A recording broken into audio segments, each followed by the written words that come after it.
Hello and welcome to Inside Leominster. My name is Dean Mazzarella, Mayor for the city, and yes, we're live tonight. And unfortunately, we have no phone lines. I'm not sure why, but we don't. But we have a good guest tonight, and stay tuned.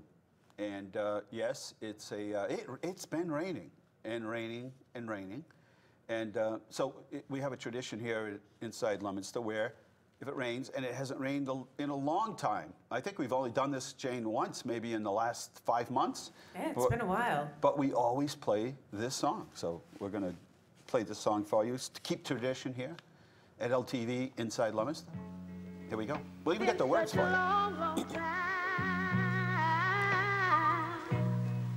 Look like I kept Misty you Blue.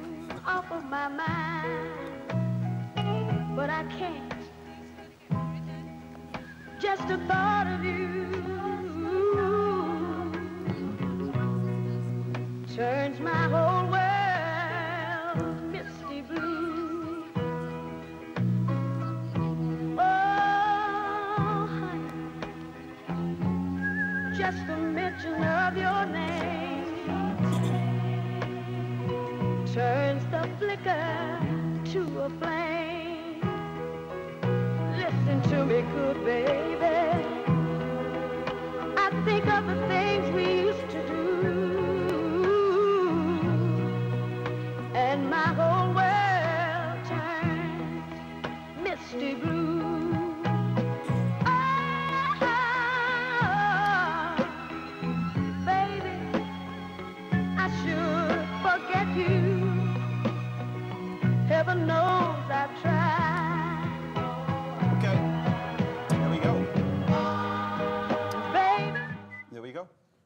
Little Misty Blue.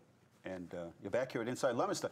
Unfortunately, the lines are down tonight, so we can't take any calls. I know Art will probably be trying to reach me. Don't worry, Art, I'll give you 2. Yep, he already called in. 2 songs next week, Mr. Art. So I tie on crooked. I can't tell. Anyway, we've got a great guest tonight. Is it straight? No? You're making me check mine now. No. Right. There we go. We got a great guest tonight. He was supposed to be on a couple of weeks ago, but we were rearranging the schedule. He's kind enough to join us tonight. His name is David Eisenthal. He's a vice president of Unibank Fiscal Advisory Services. Thanks for coming on. You're very welcome. He's our City of Leominster bond advisor, and joined the team at Unibank in 2000, but you've been at this 30 years. Something like that, yes. So you know a little bit about the business. Yes, enough to be dangerous anyway. And public service. Obviously, things have changed in 30 years. Advising, communities, things have changed. There's more data. There's more public information. Yes. There's, more standards in place. So in the past, you could sort of kick the can down the road, and it might not show up. Today, you can kick the can down the road. It's probably going to show up, but very soon, you're not going to be able to kick the can down the road anymore. With regulations or standards on pension programs, right? You have a pension program, whether it's a business or a municipality, and people are going to retire, and they're going to expect, as they should, that when they leave, there's money in the pension system. So there's correct ways to fund it, and then there's obviously ones that aren't. So, as I said, today more and more I see communities are becoming more and more educated on the right things to do versus the ones that sort of sound like, and the best way I can explain it, not that it gets car dealers, but I see that a lot of people, I even do it myself sometimes. I drive by a car lot and I'm like, I can have that car for $179 a month, and I'm thinking, maybe I can afford $179 a month. I could drive a new car. And then I start, then I look a little further, I see the ad, and I start reading, you got to put X amount. So it isn't always what it looks like. Right. Or maybe it's an expensive way in the end to buy that car. Right? I mean, is that what, the case? And there are ways to sort of make things look like they're done right, I guess, is the question. Right. Well, I think just as with a household, a local municipal government, it's very helpful to have reserves, savings, you might say. and the bond rating agencies look very favorably on that. So let's talk a little bit about that, right? So when we say bond rating agencies, we mean people that loan money to the city. Yeah, well, it's in the case the bond rating agencies are kind of like the credit reporting agencies Right. that people would be familiar with, like Go- Equifax and. Go to borrow money on a car, you go in there, and the first thing they're going to do is look at and see what your credit rating is. That's right. That's right. And then based on that, that's what your interest rate's going to be. That's exactly right. That's exactly right. Or maybe they don't want to loan you any money. Well, I think in the case of city of Leominster and most of the municipalities in Massachusetts at this point anyway, most of them don't have problems borrowing Right. what they want to borrow, what their voters want them to borrow. But yeah, the rating agencies, that's looking at that savings account, that's an important piece of that bond rating. And you have TransUnion and Equifax in the consumer world. In the municipal world, you have Moody's Investor Service and S&P Global Ratings, Right. among others. Standard and Poor. Yes. Right. Yes. And they're looking at you like the car dealership, the people that are writing a loan. They're looking at you like, okay, what's their credit rating? Because the credit rating is going to tell you their history. Right. Right. And you might be high risk, or mortgage on your home. They may say, geez, your credit rating is kind of low. You got to get that up. And they may say, well, what can I do to, these companies that say we repair your credit, your history, we would sort of help you out to get your credit rating better. So there's certain things that you can do. Now, obviously, there are things that got you in trouble from the beginning. Well, they do look at the history. That's why when I work with your city treasurer and the city controller, we look at 5 years of audited financial statements. Or Right. it would be the same thing as when your voters, when they're asked for a loan, they might be asked for their tax returns and Right. other financial information. It's a very similar kind of thing. And for instance, when the city borrowed money for, say, one of the new schools. That's right. We go through a process, right? That's right. And it's a little more lengthy than a mortgage or something, but we go through a process where they do look at our 5-year history. Yes, they do. They look at the history, they look at the tax base, they look at the local economy, they look at the debt, sort of the way that a consumer finance analyst would look at someone who's applying for a car loan. Right. And so just like the credit rating agencies, when you buy a car or a loan or a home, they give you a grade. Basically, they're grading you. This is like, this is your grade. You either have a really bad, and there are how many different levels of grading? Well, there are lots. Actually, there are a lot of different grades for the municipal world. Most of the municipalities in Massachusetts are either in AAA, which is the very highest rating, in the AA range, which is where Leominster is, or single A, which is the category lower. Moody's has 183 ratings of cities and towns in Massachusetts, and Leominster is in the top half of those ratings. So That's good then, right? Yes. The rating. Yes. And so when we borrow money, obviously we get a pretty good rate. They look at us and say, geez, they're not a risk at all, doing all the right things. Yeah, I mean, I think that's it certainly is helpful to have that strong rating. It does contribute to a lower cost of capital. I mean, we've had very low interest rates, as Right, many to of you begin with, right. to begin with, but certainly having the strong credit rating is very helpful. Back in 1990, they lowered the bond rating, and then again in 1992, they lowered the bond rating. Right. And just after that, 1994, 1995, we were borrowing money to build a school. That's right. And our bond rating was coming up at the time. We were lucky. But had it not been, it would have been a significant increase in the cost because the interest rates were higher. Obviously, the economy wasn't Right, great. that's right. It would have been higher, and it would have cost us a whole lot more money to borrow than it did if our rating was where it is today. Right. So the bond rating is critical. Now, what happens when sort of the Moody's people, from your experience, when credit rating agencies, when you start to do certain things? Yes. Like you don't have enough reserves, or you start to spend your reserves in sort of irresponsible ways. Do they look at those kinds of things? Sure. I mean, if they'll look at the history, the trend analysis, the audited financial statements, Right.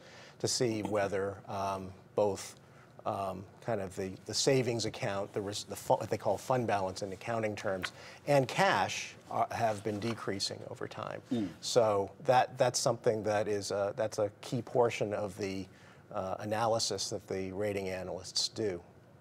And they want to see what you're doing, because if you're using money for one-time money for fixed costs, so if you're using free cash, say, or you're using stabilization money for fixed cost, they're going to see that. They're going to say, it's going to get you in trouble. Yeah. That's, 1992 in our report, we had a negative free cash balance, if you remember that. Right. We had to go to the Emergency Reserve Board to get permission to up our loan amount for the school at the time.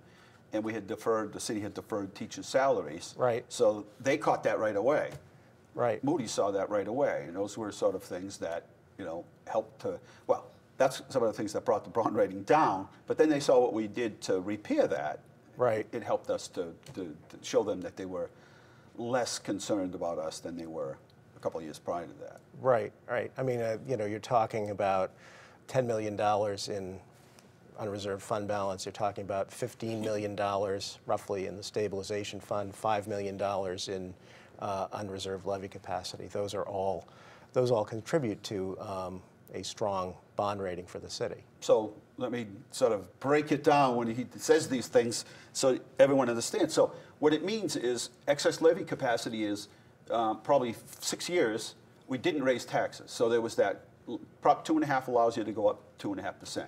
We didn't go up 2.5% every year, which means that excess levy capacity is there. Right. We didn't raise it. We didn't go to the taxpayers and take that money. That's right. So that's what. So Moody's looks at that and says, you know what? They didn't go up 2.5% every year. That's a good thing. They have excess levy capacity if they needed it for anything. Right. They have it. Then the other part is the stabilization account, which is basically a rainy day account. That's right. As you saw we've had some of these disasters around the country. That's a month of the city's budget. What we have right now. I mean, that's basically a month's worth. If anything ever happened, we need, in your own home, what is it, they tell people, have at least a couple of months worth of salary saved up. Right. In the event that something happens. Right. Same thing. And then I think the other thing is people get very confused about what is free cash. They're like, what is free cash? It's neither free nor is it cash. Yeah, is it free? Is it cash? Is it cash free? What is it?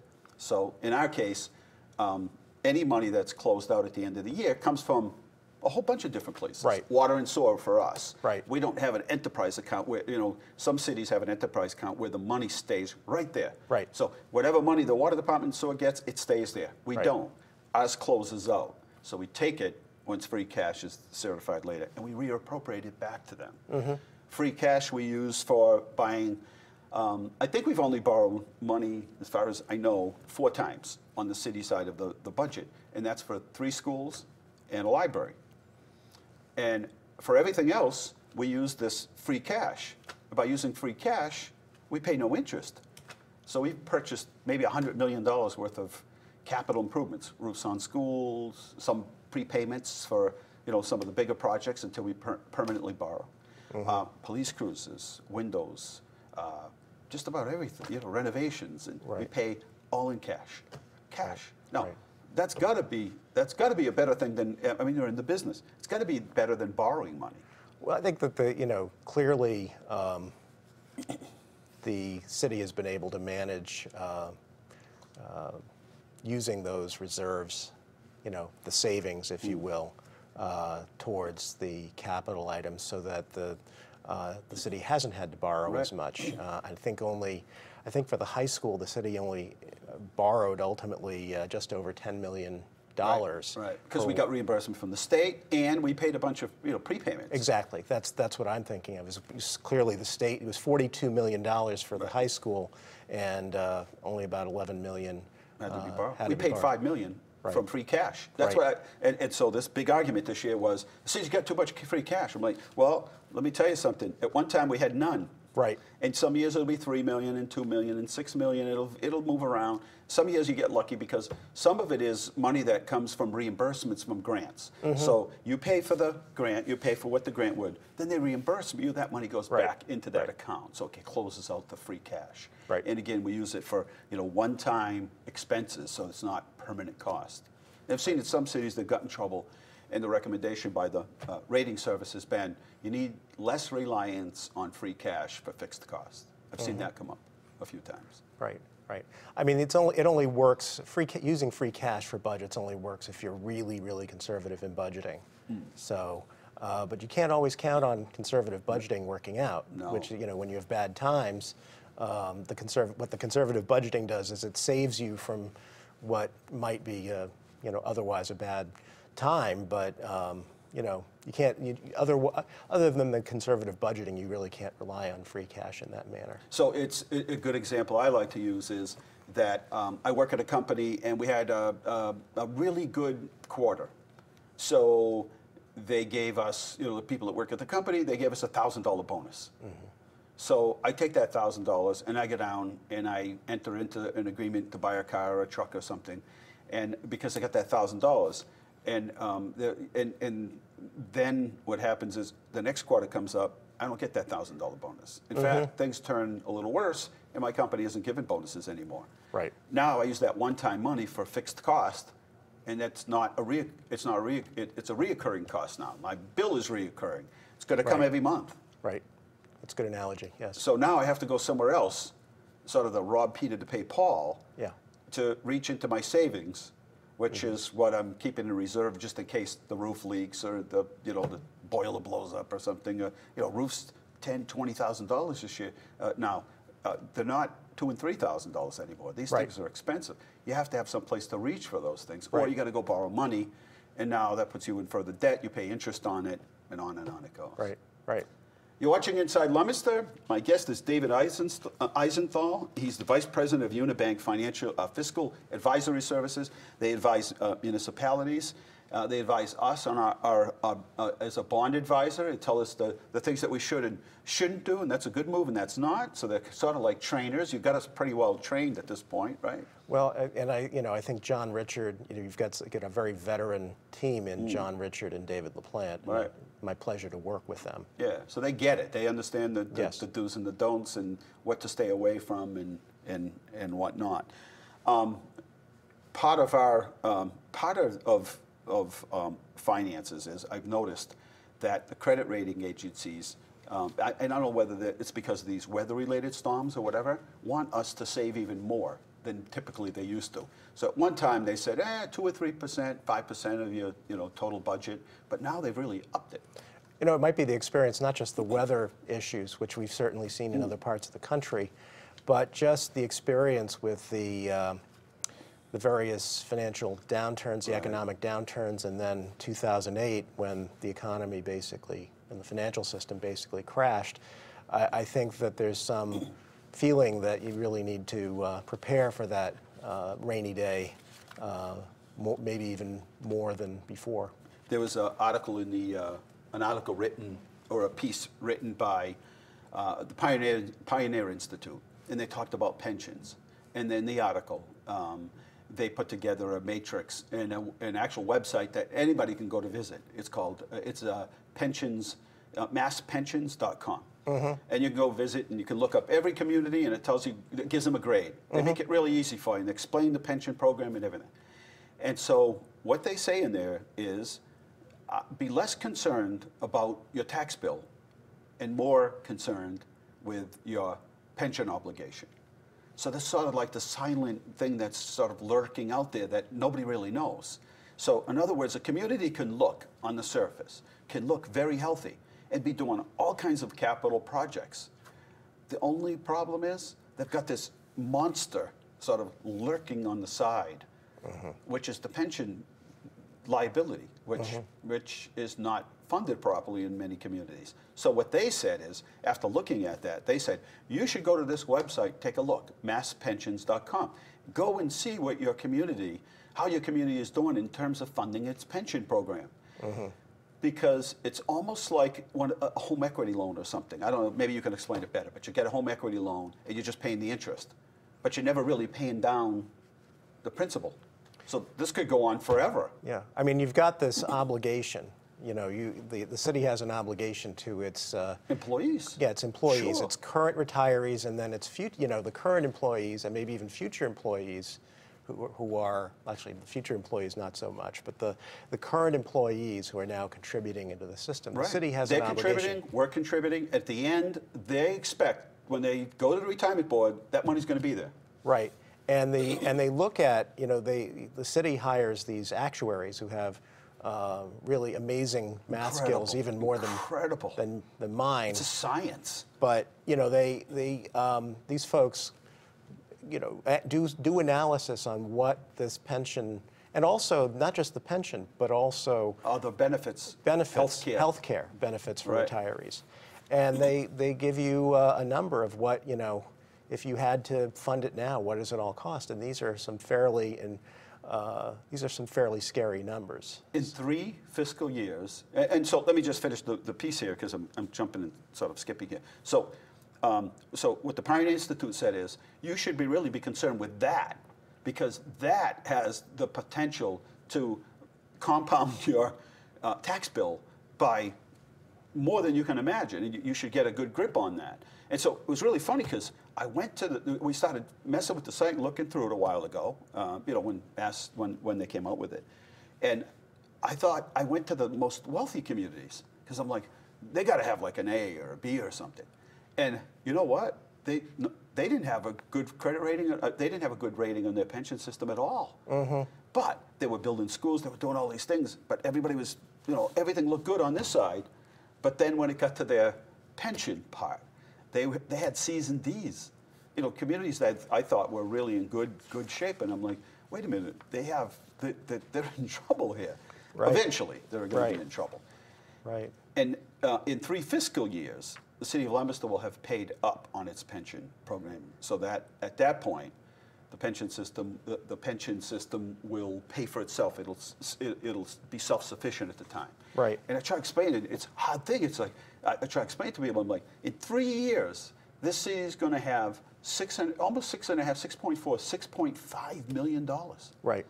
I can just quote from the most recent Moody's report from September of 2015, Yes. which says that, among other things, that the rating, the AA2 rating, factors manageable long-term liabilities for debt service, pension, and other post-employment benefits.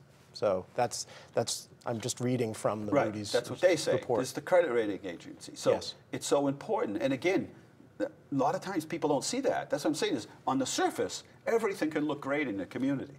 In the meantime, lurking in the back is hundreds of millions that it's going to cost. Because remember, when you don't pay for this pension obligation, you're compounding interest faster than you can ever imagine. And this thing is ballooning. You were talking hundreds of millions. And the city, when everyone else is trying to pay down that, of course now communities, even I read an article in Newton. Mm-hmm. In Newton, they were talking about raising taxes, doing an override, just to help them get closer to paying it off. Right. Because the interest rates were cheaper. Right. To pay off. Of course, the taxpayers have to pay, but the interest rate was cheaper than what's ahead of them if they don't pay. Right. This thing's compounding. This monster's getting bigger and bigger, and they're all like, yeah, it's there. Only a few of us really Right. even know what that is, and Moody's Right. knows what it is, but we're in great shape. We're doing all kinds of wonderful things in our community. No, this is going to cost the taxpayers hundreds of millions, and we start saving $6.5 million per year. Right. Per year, $6.5 million. Free and clear. It's like paying off your house early or paying off your car loan or whatever it might be. It's gone. The debt, in so many words, is gone. So, same thing with our other benefits that we offer when people retire. Same sort of thing. If you don't start paying those things down, Right. you're going to be in trouble. Mm-hmm. And is it 2040 that every community in the state has to be paid up full, has to have a plan to get to that? That's right. this has been something that's kind of shifted over time. It was 2028 at one time, then 2035, and now 2040. They're kicking the can down the road. That's right. They just keep kicking it because so many communities have said, we're already in trouble. We're not going to make 2020. Right. We're not going to make 2030. I even heard, I was having a discussion with another mayor from another city. I don't want to throw anybody under the bus. They were actually talking about, I don't know if it's the law or what, to be able to bond for a certain amount of years, of going to 40-year loans to pay, to finance their schools. Right. Well, under the general laws, that is not currently an option available to cities and towns. Well, they want to change it. Right, right.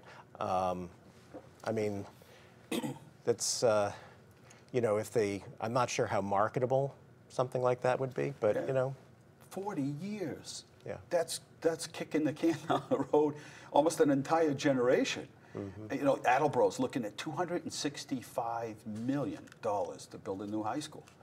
You know, they just let the other one run to the ground. I mean, there's just a lot of communities have just let the run, you know, their buildings run right into the ground. Right. And now, I don't know if you've heard, but the state is limiting the cost per square foot of building a project, which means if we got 72% or 75% reimbursement, it wouldn't be that amount now. So anybody going in for a new school has to, I think it's $561 a square foot. They're limiting it to $3 something. Right. Yeah. So if you go beyond that, it means that it's all on your dime. So they'll reimburse you based on that square footage. Right. But if you go over that, it's all yours. When we did our projects, it was whatever the square footage was, and a certain percentage of the project. So projects like that are now, and I'm not saying this in particular, but because I don't know when the cutoff date was, but that's going to be significant to communities, borrowing money for buildings and renovations. It's really had an effect on things, which is why you need to keep some reserves. You know, you don't know what's going to happen, you know, in terms of that. We potentially may have one or two key pieces of land that I think residents would want to weigh in on under 61A or B, which means the city has right of first refusal because they're, you know, they were set aside for agriculture so they don't pay, you know, the full tax payment. Right. What happens is under the right of first refusal, they'll have to have an offer from somebody. They take that offer to us, and then we have to decide if we're in fact going to buy that property. Right. Now that property may cost $1 million or $2 million, and you can go borrow for that, you know, but you can also use things like your free cash for those kind of things. Next year, this is a real good reason to make sure that we keep the city's finances in good shape and not fall to gimmicks like using one-time money for fixed costs. Because next year, or when we go to borrow permanently for our new police station, which is going to happen soon, what we'll do is make the first payments, temporary payments, will be made using free cash because we haven't permanently borrowed yet. Then when we go to permanent borrow, it's going to be really important that we have our finances in immaculate shape. So we get a good interest rate, and they may review us. Sometimes they review you in the middle of a big project like that, over $20 million. Yeah, well, I think certainly for something of that size, a financing like that, we would be expecting that there would be a rating review at that time. And they would look at all of the factors that we've been talking about, the economy, the finances, and the debt. Right. So those are all, you know, those are all going to be important factors for the city. It's like the test. All year long, you sit in the classroom and some people don't pay attention, some do, and then all of a sudden the teacher or the professor says, we're having a test. And it's like, yeah, well, you better be, you know, you better be in good shape. Well, asking investors to deliver $20 million to the city is something that's going to focus the attention of city officials and of the rating agencies and everybody else. So, and that's why I say more and more communities, and I serve on the state joint labor management team, and we tried to go out and mediate and get communities to agree with the police and fire on contracts, and then at one time you could strike. Police and fire don't, so they use this process. And as I look through the financials of some of the cities that we're working on, I'm shocked. I'm shocked because on the surface they look like they're in tremendous shape.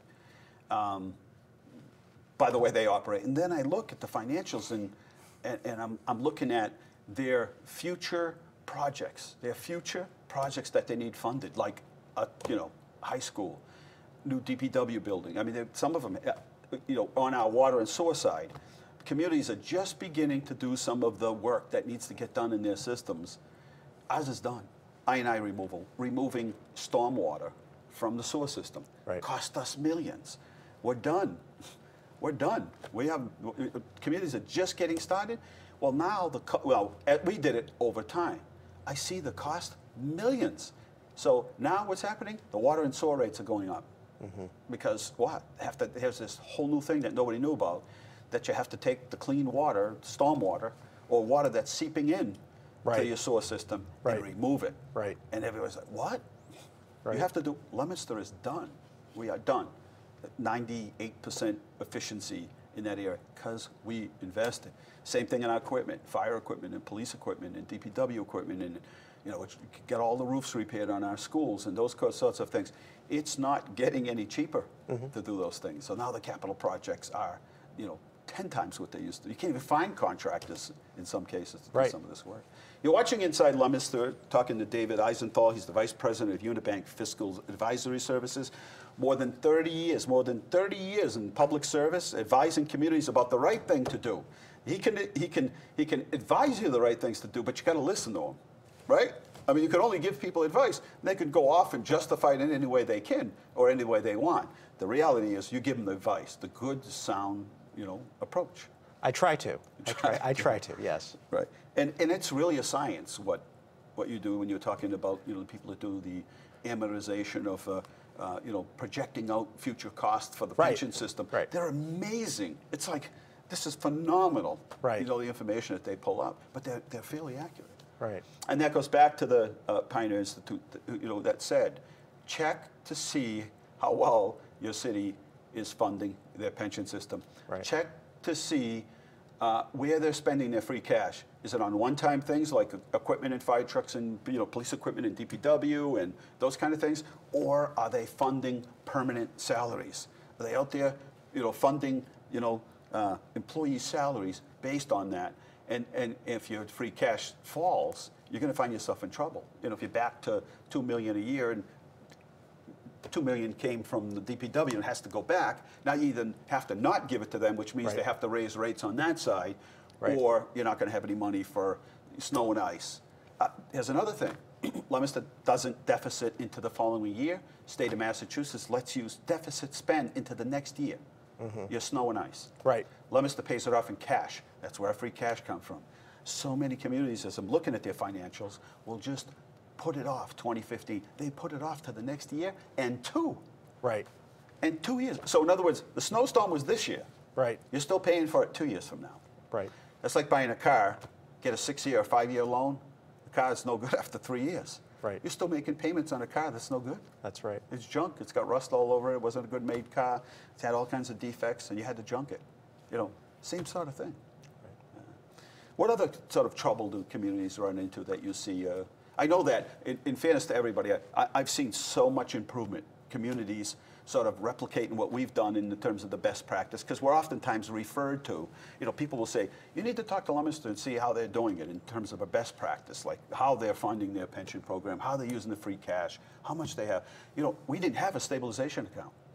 Right. When the bond rating fell in 1992, we didn't even have one. I'm going to turn that on its head, because what I'm going to say is that you've got enough folks, executive, at the executive level like yourself and the financial level, the finance directors and treasurers who lived through bad times. Yes. And so... 08. 08? Globe published this article in the newspaper that said, was it 08 or 11? It said, you think that just the poorer communities are having a problem? And they listed all the rich communities and said, they're on watch. Moody's had them on watch. Right. I never thought I'd see that. I mean, 08 was the worst, but you go back to the early part, after 01, go back to the early 90s, go back to the right after Proposition 2.5. Yes. All of those, I think, have left their scars in the mayors and city managers and finance directors who operate in the state, and they, I think that they've become wise as a result. Oh, yeah. Well, so many communities budgeted so close. So they'd fund the excise tax, say, and that's based on automobile sales. So they're like, yeah, we had a couple good years. We're really good. Well, all of a sudden, the economy gets bad, or just people say, you know what, I think I'll keep my car for a couple more years. The sales tax at 6.75 or whatever it is. I think I'll hang on to my car. All of a sudden, excise tax drops. Right. Whereas the city or town get the money that they anticipated taking in $2 million right. worth of excise tax. Now they're taking in $1.5 million. They have $500,000 to make up. That's where a lot of the communities got in trouble. They budgeted too close. Right. Then they went to their reserves.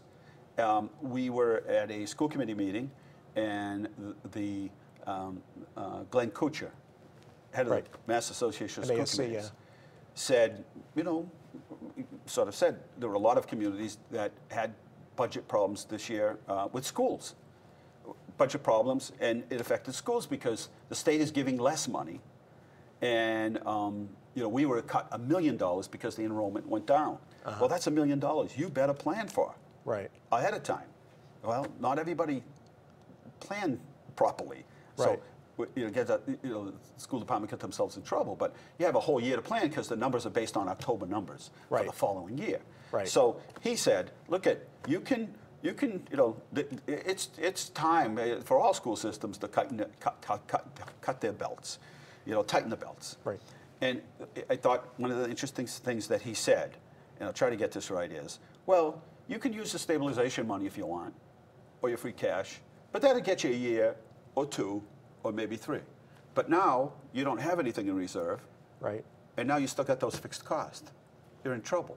Right. So I thought it was very responsible for him to say that, because typically you would think that somebody would say, oh, you're gonna don't worry, the economy only stays bad for 2 or 3 years. We're just coming out of this recession from '08.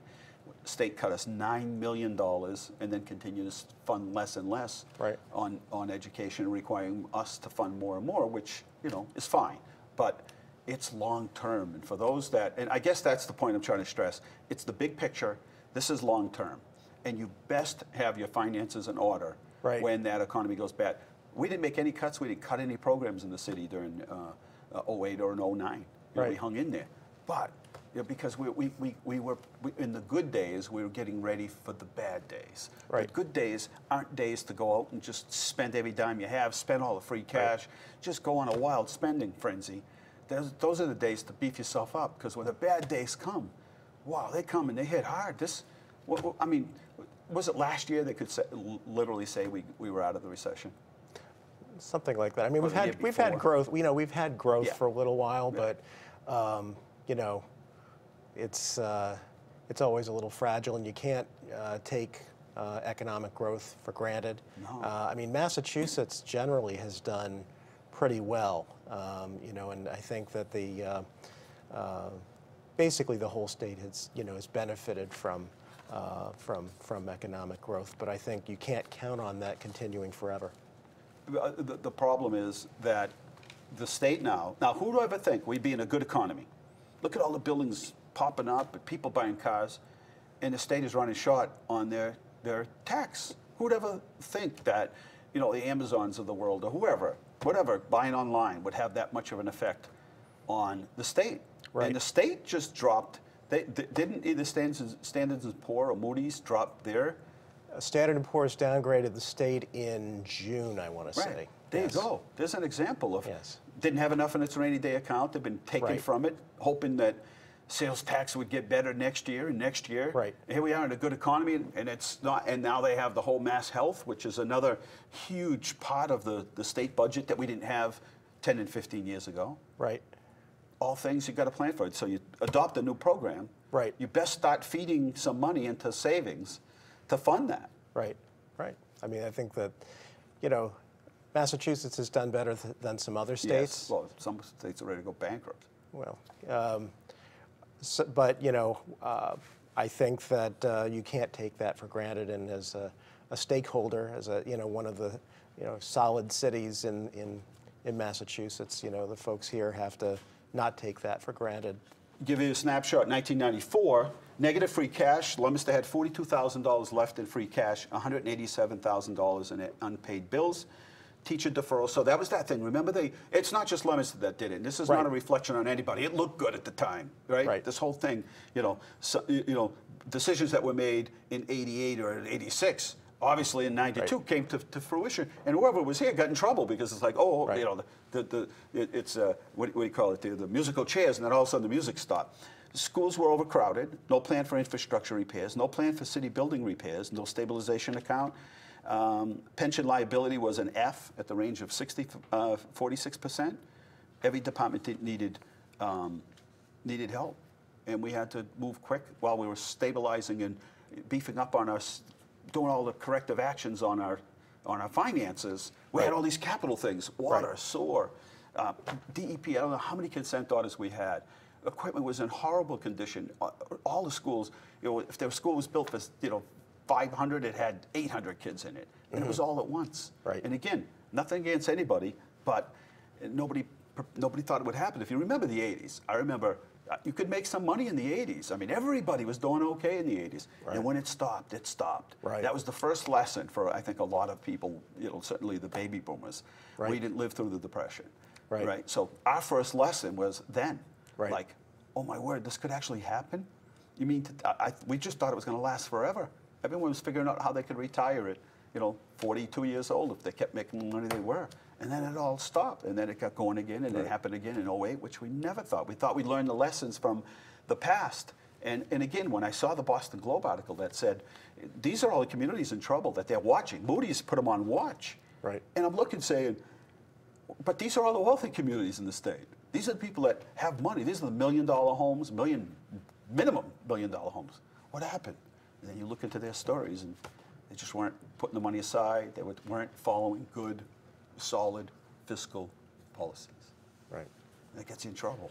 But I think that the lessons that have been learned here and elsewhere in the state have been that reserves are important, and that's But we got to continue to remind everybody that these reserves, that you can't, you really can't, just because the economy is getting better, doesn't mean that we can start to sort of dip into these reserves, because eventually you're going to dip into them. And then when does it stop? When does the stock market continue to grow? When does gold max out? When does anything happen? When does gold go from, $1,300 to $20? I don't know. But if you're in that business, you better have something, you better have made some money and taken a certain portion of it and set it aside, because your mortgage payment's going to be due. And your health care costs are still going to be there. Let's see what else we have here. Anything else that I forgot? I don't know. I like talking finance stuff is what I like to do, but I always try to do it and make it so that, so people can understand. Because when we start talking this stuff, we're around it all the time.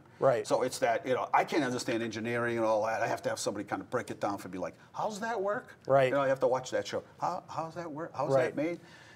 As an example, when we built the Skyview Middle School, we borrowed for 10 years. That's not common to borrow for 10 years. Most school systems cities borrow for 20 and 30 years. So we borrow for 10. Just alone, that one project saved the taxpayers $2.3 million. Just one project. We made the cash payments towards the high school, $5 million. Cash payments up front, rather than borrowing. And the advantage of doing a 10-year loan for most of the past, at this point, most of the past 15 years is that the interest rate on a 10-year loan is going to be significantly less. Just like your house loan. A 20 or 30-year loan.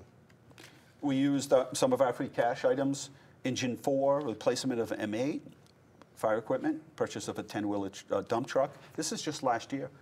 Purchase of a 10-wheel dump truck, front-end loader, cash. Cash. No loans. No anything. The school safety radio system, which they'll be turning on very soon. Snow and ice expenses, again, about $250,000 that year, and we just go on and on and on about what we used our free cash for. Some years we've been fortunate; we've had 3 and 4 million. But again, a lot of it goes back to water and sewer. Then we've had years where we've had 8 and 9. But those are unusual years. That isn't always going to stay that way. And again, they all go back to, you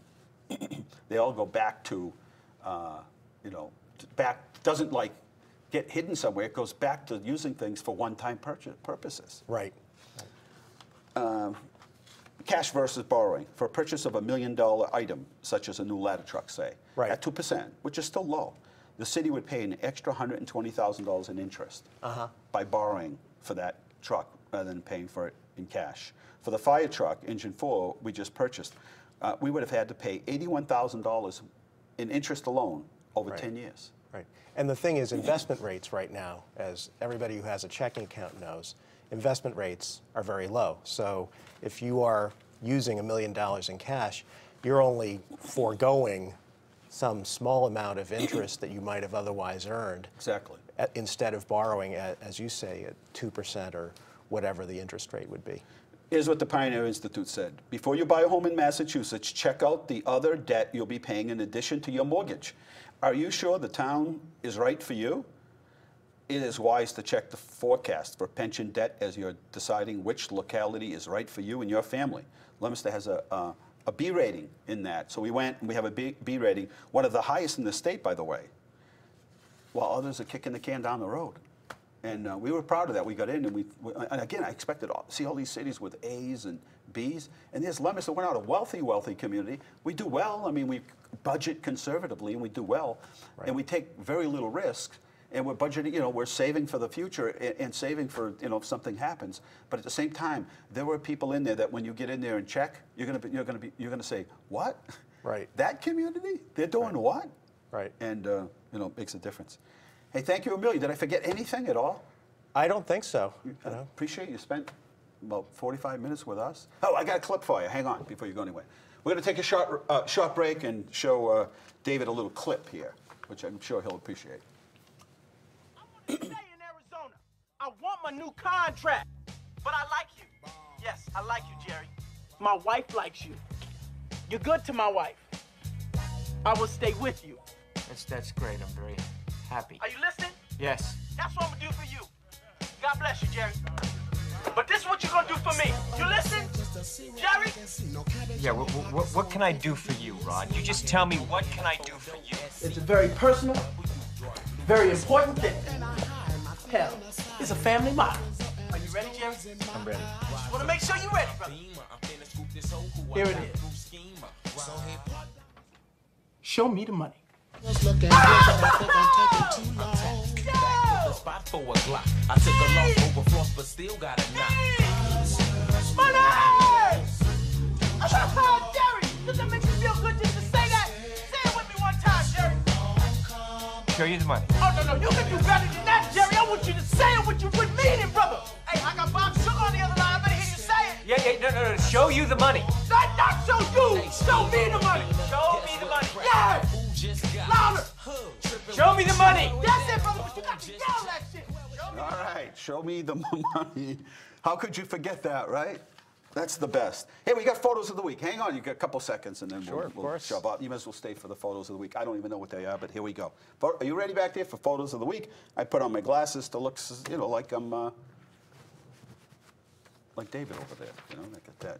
Shop look. Hey, there we are. Talk about exciting, the opening of Digital Credit Union in a new location down there near Route 117 East, right near 190, near Walmart and that whole area there.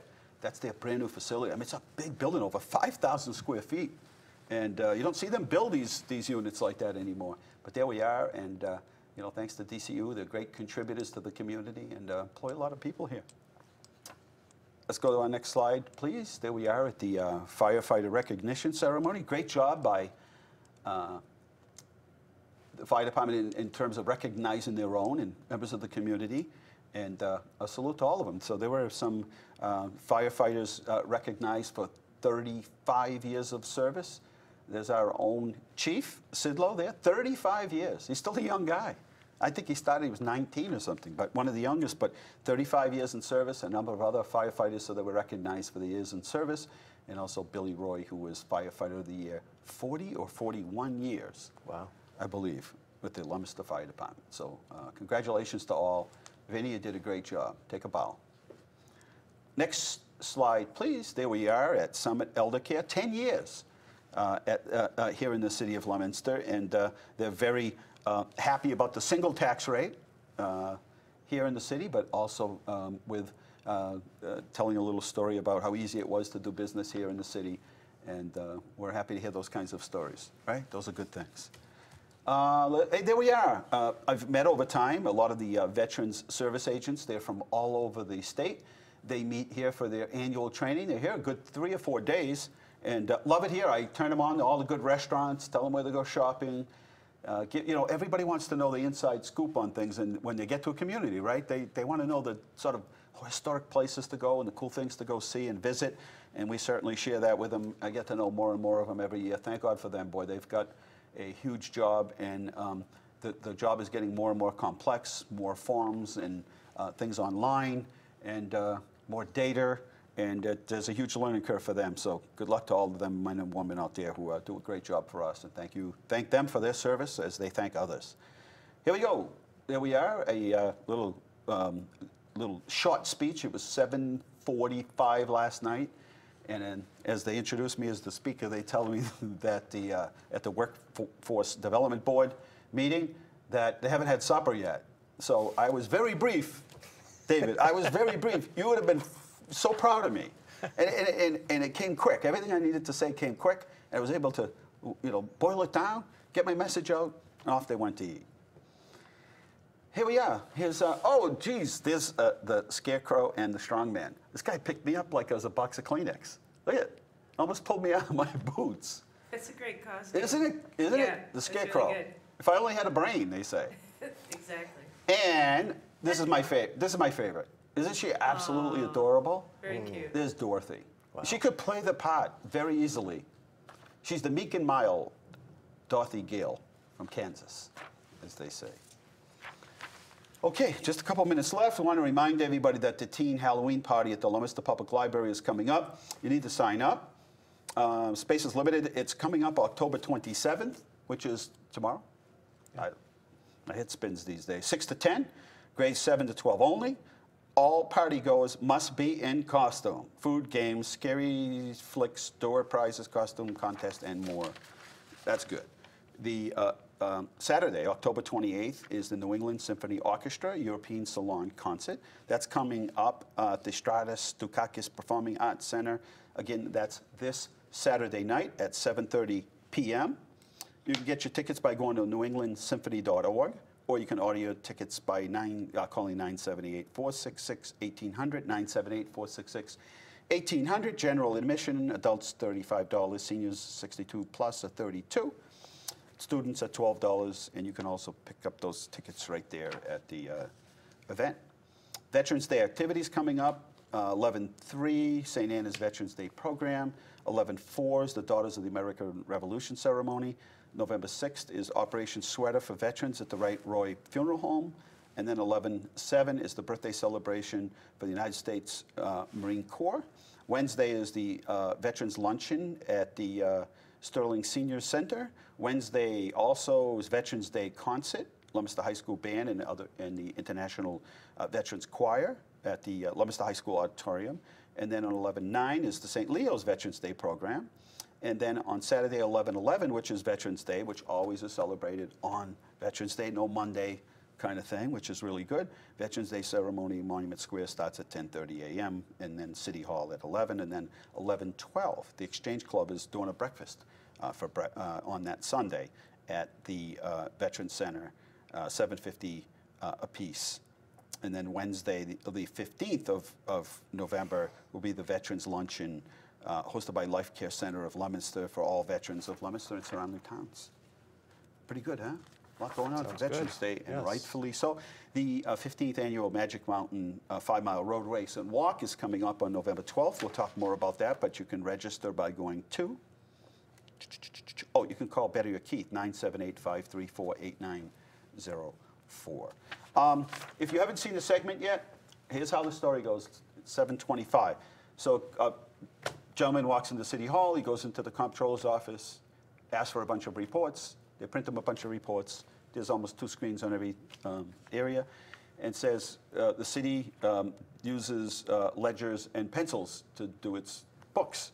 And we're like, well, no, we have Munis, and we use very little paper unless it needs to be generated for the purposes of compliance issues. The government requires us to print something up. Other than that, I very seldom print anything, and everything I need is here and on my computer or whatever. Anyway, so we did this little segment called Learn How Your City Government Uses Technology, and it's called Technology in Government. It's now showing on LTV. The first were the library, planning department, rec department, city clerk's office, and we'll have more departments signed up for that. And next week we hope to have abilities to call in and ask questions. But if you have any questions about tonight's show, please email me at dmazzarella@leominster-ma.gov. And if I can't get you the answer, I will certainly go back to David here and see if he can help us get the answer. I know you can. But sometimes these things get confusing. I try to simplify them as much as I can because they do get complicated. And once you start working in the world of it, you start talking the jargon and then nobody understands it. But we need for people to understand it. Very soon, or online now, we're just finishing up with the data that needs to get on. And I would say next month, November, which is right on the corner, we'll start using the Open Checkbook app. So you can pull up and find out any check that was written by any department in the city and find out exactly where we're spending our money, which is, I think, a good thing. So that's coming up next month. Very good. So they're all, and data today, we practice data-driven decision making. And you've got to have good data to make those decisions because planning is this second, tomorrow, next week, next month, next year, and on and on and on. Before, planning was years down the road. You need a 5-year capital improvement plan. 5-year capital improvement plan turned into a 1-year, and now we practice it almost monthly. Right. Every meeting we have, it's like, okay, any emergencies, anything out there that's a trip and fall, anything like that, these things need to be fixed right away. Right. And so it's interesting how the world is evolved. Data has helped us, but it's made things, in a good way. But it certainly made us, kind of change the structure of how things go in government. Right. So your job must be fun. I mean, you get a chance to advise communities and. Well, it's hectic at times. Yeah. I enjoy working with a variety of folks, and I go all around New England, and I do enjoy it, yes. Yeah. I mean, it's nice to be able to help communities and see them get a good bond rating, right? Yes. To be able to jump up from where they were. And, it's kind of like if you know anybody that's had, fell into a situation where they had bad credit. They lost their job. They couldn't make the car payment alone. It takes a while to dig yourself out to get that good credit rating. Right. It's amazing how powerful that is for how proud people are. Like, you know what? Yeah, I fell into some bad times. I got sick, or something happened in my family, and you know what? Cities and towns are very proud of their bond ratings, and when they get an upgrade in the bond rating, it's like celebration. Yes. Like everyone wants to celebrate. Yes. Hey, let's celebrate by thanking you for coming on the show. That was great. I kept you for a full an hour. Yeah. I only told you a few minutes. We're out of time here at Inside Leominster. Good night. God bless you. Happy Halloween. Be safe. Remember, the world is run by those who show up. You need to show up. Good night.